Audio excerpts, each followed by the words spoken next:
Hello cuties, ఈరోజైతే మా చిన్ననాన్నమ్మ వాళ్ళ బిడ్డ పెళ్ళికైతే పోయినాము. నా పెళ్ళి కూడా ఇదే ఫంక్షన్ హాల్లో జరిగింది. కానీ నా పెళ్ళి జరిగినప్పుడు ఈ శివుని స్టాచ్యూ లేకుండే, ఇప్పుడు ఇది కొత్తగా పెట్టిర్రు. ఫంక్షన్ హాల్ ఎంటర్ కాగానే కాసేపు చుట్టాలతోటి ముచ్చట పెట్టుకుంటా బయటనే కూర్చున్నాము.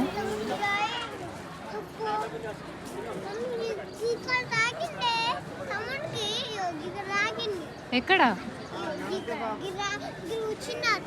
పెడతావా? ఆయింట్మెంట్ పెడతావా? మరి ఆయింట్మెంట్ పెడతావా?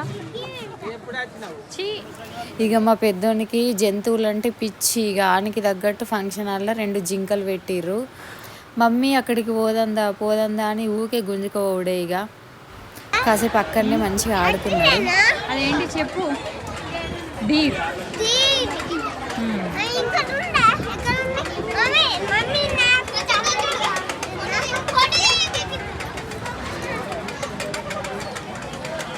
తర్వాత ఆకలి అవుతుందని అన్నం తినేసి కాసేపు ఇక పెళ్లి మండపం దగ్గర కూర్చున్నాము. ఇక మా చిన్న లడ్డు పెద్ద లడ్డు అయితే ఒకళ్ళ మీద ఒకళ్ళు ఎక్కి ఆడేదారుడు, అసలు చెప్పినట్టు ఈనుడే లేదు. ఇంకోసారి వీళ్ళని తీసుకొని ఏదైనా ఫంక్షన్కి పోయే బదులు సపరేట్ ఇంట్లో కూర్చుండి ఉన్నది నయం అన్నట్టు అనిపించింది.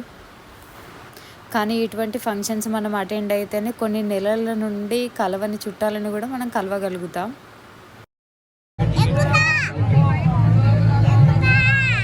అది ఎరిగిపోతుంది ఎక్కితే.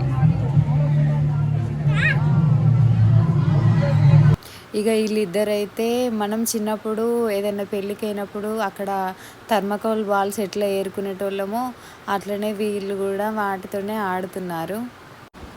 నెక్స్ట్ ఫోటో సెషన్ అయిపోయిన తర్వాత ఇంటికి వెళ్ళేసి లగేజ్ సెట్ చేసుకొని బస్ ఎక్కేసినాం. అండ్ ఈవినింగ్ 5 o'clock లోపు మేడిపల్లిలో ఉన్నాం. Thank you so much for watching this video.